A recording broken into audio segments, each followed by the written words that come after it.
This is the 17th talk in the collection. This is entitled Transcendence.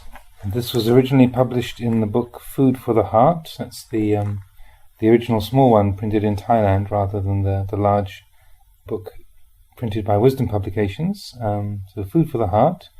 And this was translated by Bruce Evans, Puriso. And it was a talk given on a lunar observance night at Wat Pah Pong in 1975. Transcendence. When the group of 5 ascetics abandoned the Buddha, he saw it as a stroke of luck, because he would be able to continue his practice unhindered. With the 5 ascetics living with him, things weren't so peaceful. He had responsibilities. And now the 5 ascetics had abandoned him because they felt that he had slackened his practice and reverted to indulgence. Previously, he had been intent on his ascetic practices and his self-mortification. In regards to eating, sleeping, and so on, he had tormented himself severely, but it came to a point where, looking into it honestly, he saw that such practices just weren't working. It was simply a matter of views, practicing out of pride and clinging. He had mistaken worldly values and mistaken himself for the truth.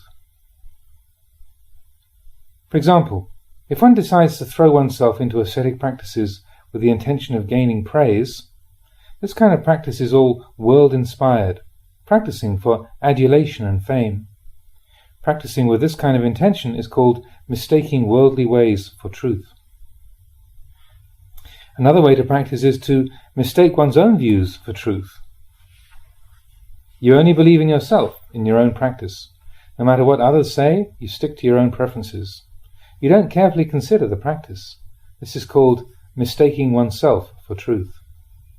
Whether you take the world or you take yourself to be truth, it's all simply blind attachment. The Buddha saw this, and saw that there was no adhering to the Dhamma, no practicing for the truth. So his practice had been fruitless. He still hadn't given up defilements. Then he turned around and reconsidered all the work that he put into practice right from the beginning in terms of results. What were the results of all that practice? Looking deeply into it, he saw that it just wasn't right. It was full of conceit, and full of the world. There was no Dhamma, no insight into not-self, anatta, no emptiness or letting go. There may have been a kind of letting go, but it was the kind that still hadn't let go. Looking carefully at the situation, the Buddha saw that even if he were to explain these things to the 5 ascetics, they wouldn't be able to understand. It wasn't something he could easily convey to them, because those ascetics were still firmly entrenched in the old way of practice and seeing things. The Buddha saw that you could practice like that until your dying day, maybe even starve to death, and achieve nothing, because such practice is inspired by worldly values and by pride. Considering deeply, he saw the right practice, samma patipada. The mind is the mind, the body is the body. The body isn't desire or defilement. Even if you were to destroy the body, you wouldn't destroy defilements. That's not their source. Even fasting and going without sleep until the body was a shriveled up wraith wouldn't exhaust the defilements. But the belief that defilements could be dispelled in that way, the teaching of self-mortification, was deeply ingrained into the 5 ascetics. The Buddha then began to take more food, eating as normal, practicing in a more natural way. When the 5 ascetics saw the change in the Buddha's practice, they figured that he'd given up and reverted to sensual indulgence. One person's understanding was shifting to a higher level, transcending appearances, while the other saw that that person's view was sliding downwards, reverting to comfort.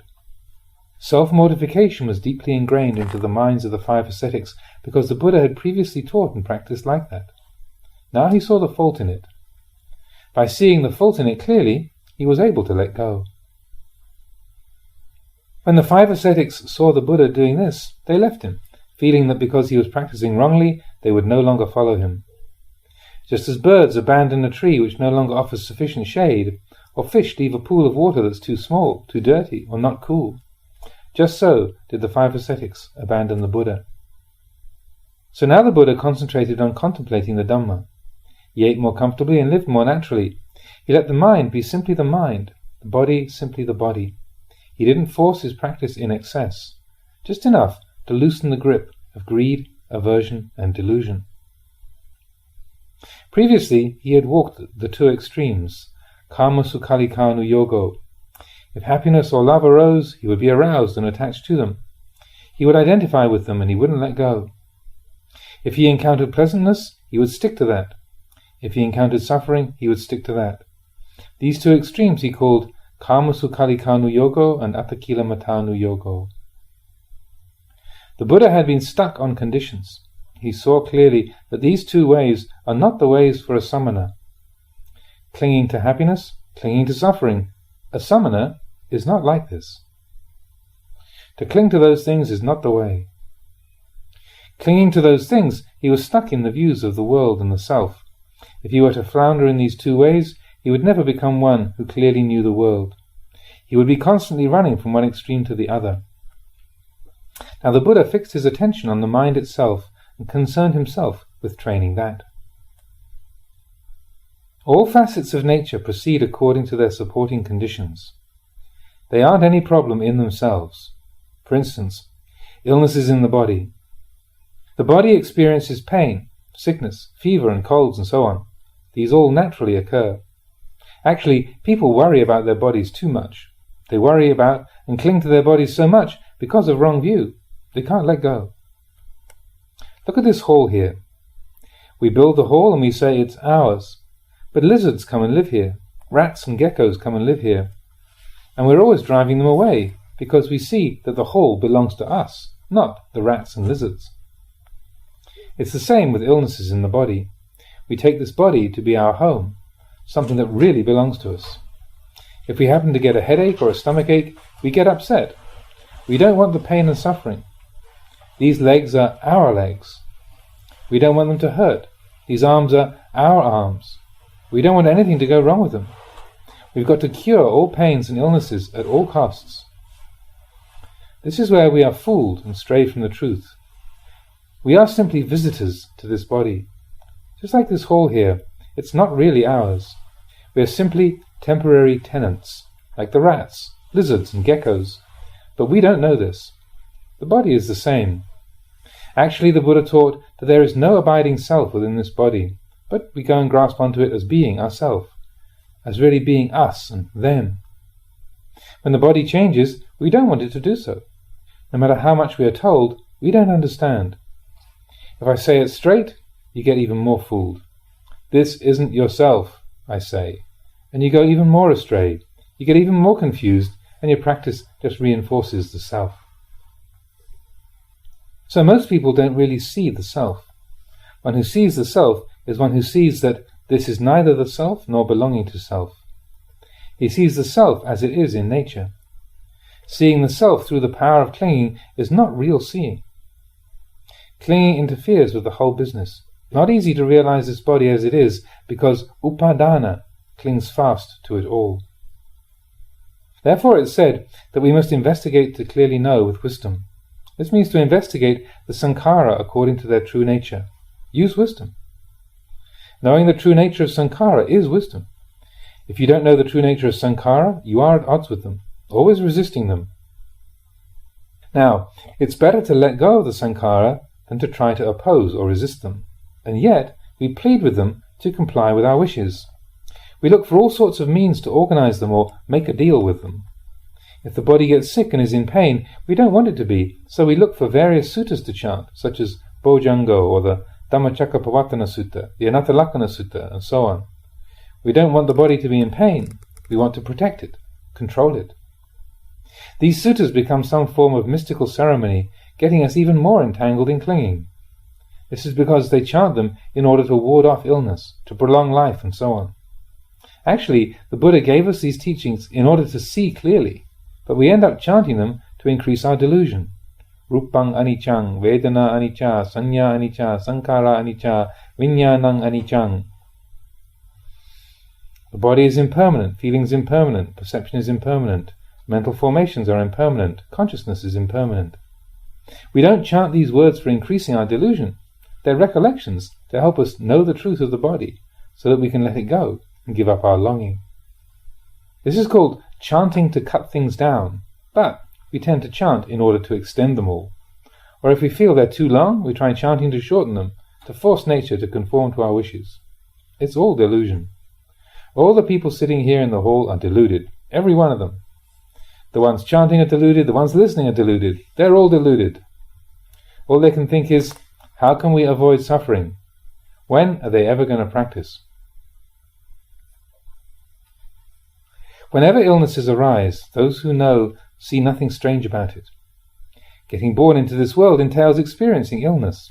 However, even the Buddha and the noble ones, contracting illness in the course of things, would also, in the course of things, treat it with medicine. For them, it was simply a matter of correcting the elements.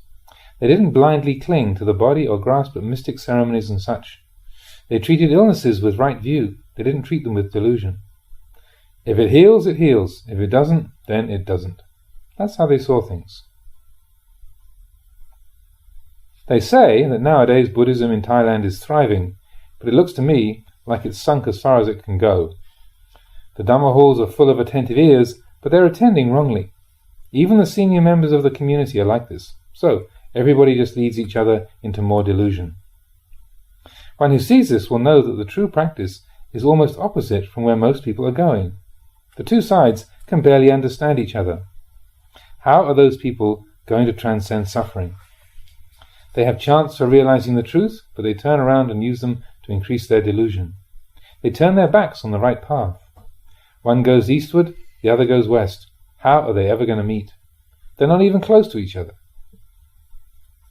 If you have looked into this, you will see that this is the case. Most people are lost. But how can you tell them? Everything has become rites and rituals and mystic ceremonies.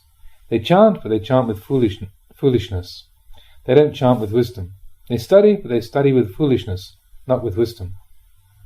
They know, but they know foolishly, not with wisdom. So they end up going with foolishness, living with foolishness, knowing with foolishness. That's how it is. And regarding teaching, all they do these days is teach people to be stupid. They say they're teaching people to be clever, giving them knowledge, but when you look at it in terms of truth, you see that they're really teaching people to go astray and grasp at deceptions. The real foundation of the teaching is in order to see atta, the sense of self, as being empty, having no fixed identity. It's void of intrinsic being. But people come to the study of Dhamma to increase their self-view. They don't want to experience suffering or difficulty. They want everything to be cozy.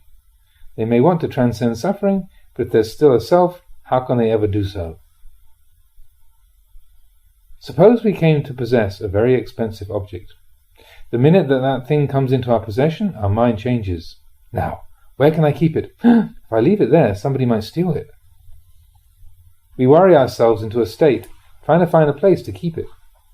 And when did the mind change? It changed the minute we obtained that object. Suffering arose right then. No matter where we leave that object, we can't relax, so we're left with trouble.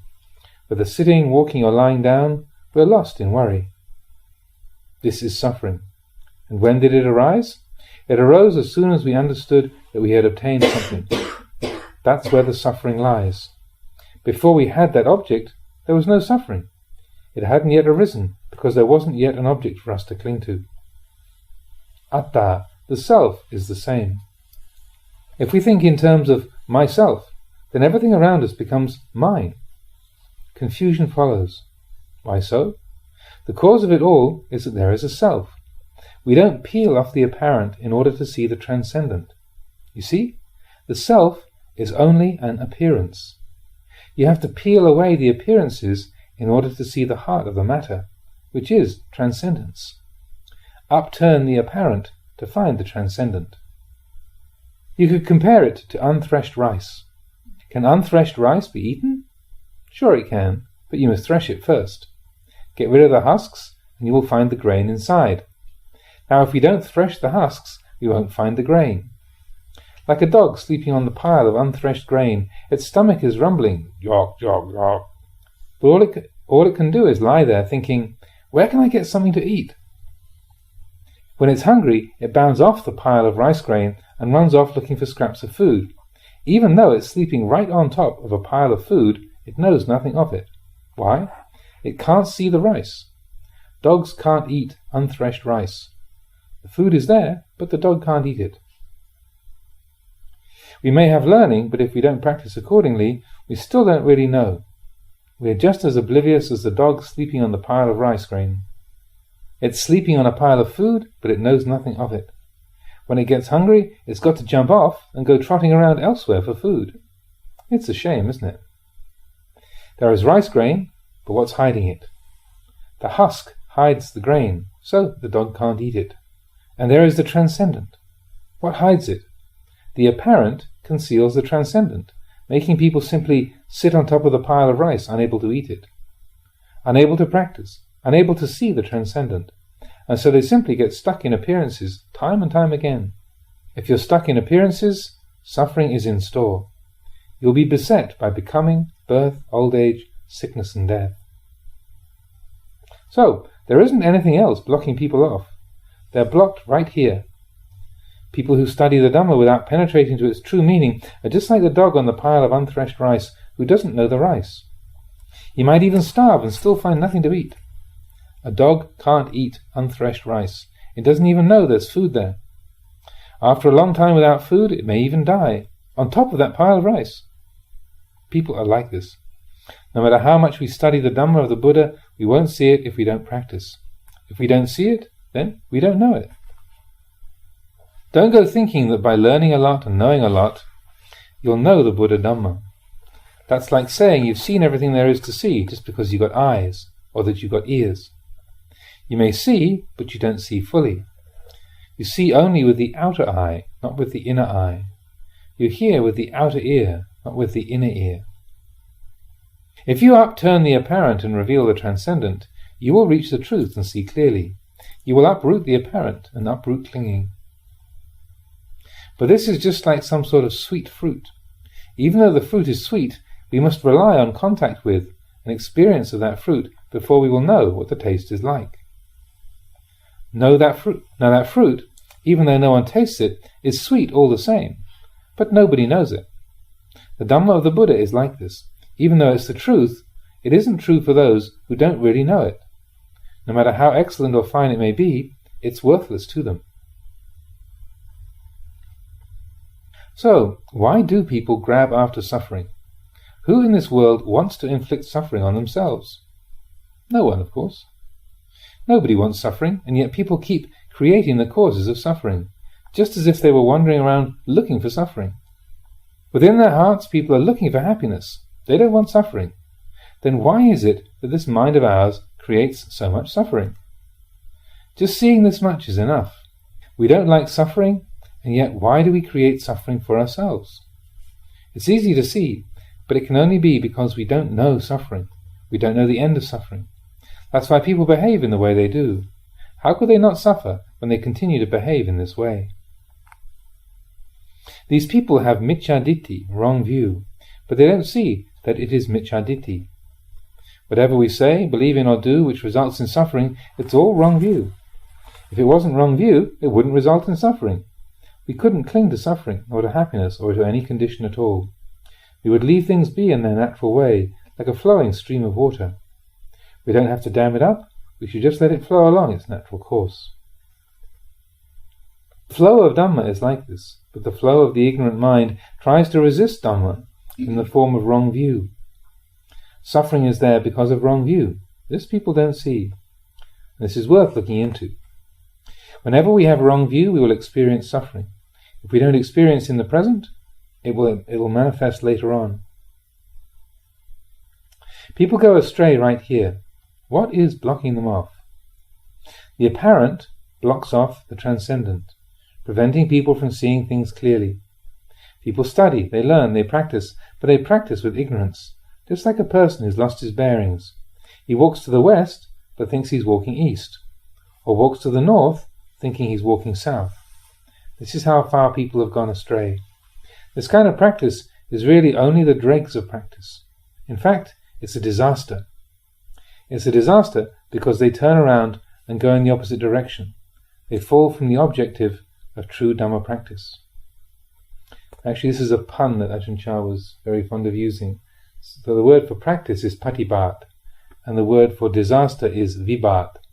So he would often say how rather than developing the practice, rather than developing the patibat, People are instead developing the vibhat, this is not called developing the practice, this is called developing disaster. This state of affairs causes suffering, and yet people think that doing this, memorizing that, studying such and such, will be a cause for the cessation of suffering. Just like a person who wants to get a lot of things. He tries to amass as much as possible, thinking if he gets enough, his suffering will abate. This is how people think. But their thinking goes astray of the true path. Just like one person going northward, another going southward, and yet both believing they're going the same way. Most people are still stuck in the mass of suffering, still wandering in samsara, just because they think like this. If illness or pain arise, all they can do is wonder how they can get rid of it. They want it to stop as fast as possible. They've got to cure it at all costs. They don't consider that this is the normal way of sankhara. Nobody thinks like this. The body changes and people can't endure it. They can't accept it. They've got to get rid of it at all costs. However, in the end, they can't win. They can't beat the truth. It all collapses. This is something people don't want to look at. They continually reinforce their wrong views. Our practicing to realize the Dhamma is the most excellent of things. Why did the Buddha develop all the perfections? So that he could realize this and enable others to see the Dhamma, know the Dhamma, practice the Dhamma, and be the Dhamma, so that they could let go and not be burdened. Don't cling to things, or, to put it another way, hold, but don't hold fast. This is also right. If we see something, we pick it up. Oh, it's this. Then we lay it down. We see something else, pick it up and hold it, but not fast. We hold it just long enough to consider it, to know it, then to let it go. If you hold without letting go, carrying without laying down the burden, then you're going to be heavy. If you pick something up and carry it for a while, then when it gets heavy, you should lay it down, throw it off. Don't make suffering for yourself.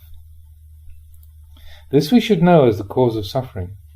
If we know the cause of suffering, suffering cannot arise. For either happiness or suffering to arise, there must be the atta, the self. There must be the I and mine. There must be this appearance. If when all these things arise, the mind goes straight to the transcendent, it removes the appearances. It removes the delight, the aversion and the clinging from those things. Just as when something that we value gets lost, when we find it again, our worries disappear. Even before we see that object, our worries may be relieved. At first we think it's lost and suffer over it, but there comes a day when we suddenly remember, oh, that's right, I put it over there. Now I remember. As soon as we remember this, as soon as we see the truth, even if we haven't laid eyes on that object, we feel happy. This is called seeing within, seeing with the mind's eye, not seeing with the outer eye. If we see with the mind's eye, then even though we haven't laid eyes on that object, we are already relieved. Similarly, when we cultivate Dhamma practice and attain the Dhamma, see the Dhamma, then whenever we encounter a problem, we solve the problem instantly, right then and there. It disappears completely. It's laid down, released.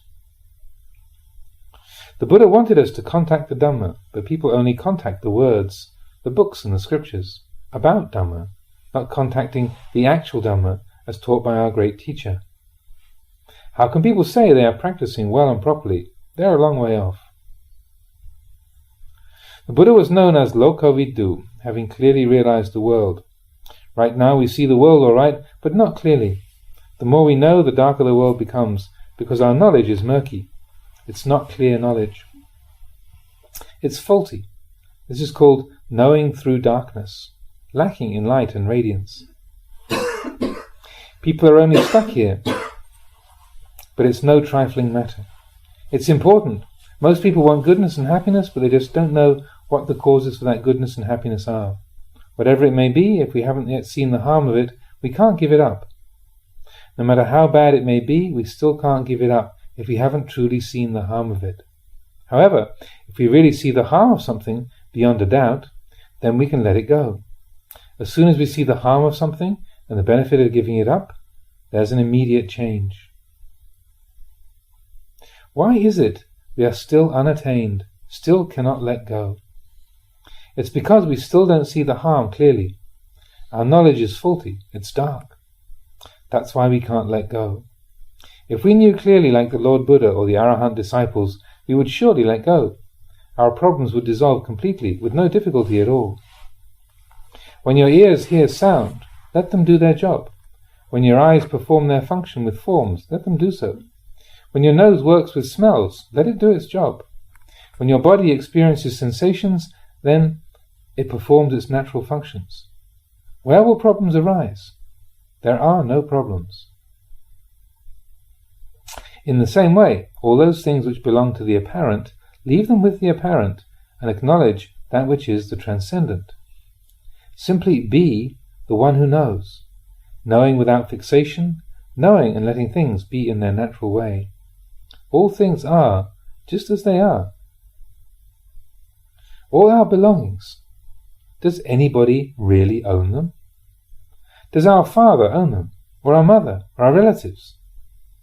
Nobody really gets anything. That's why the Buddha said to let all those things be. Let them go. Know them clearly. Know them by holding, but not fast.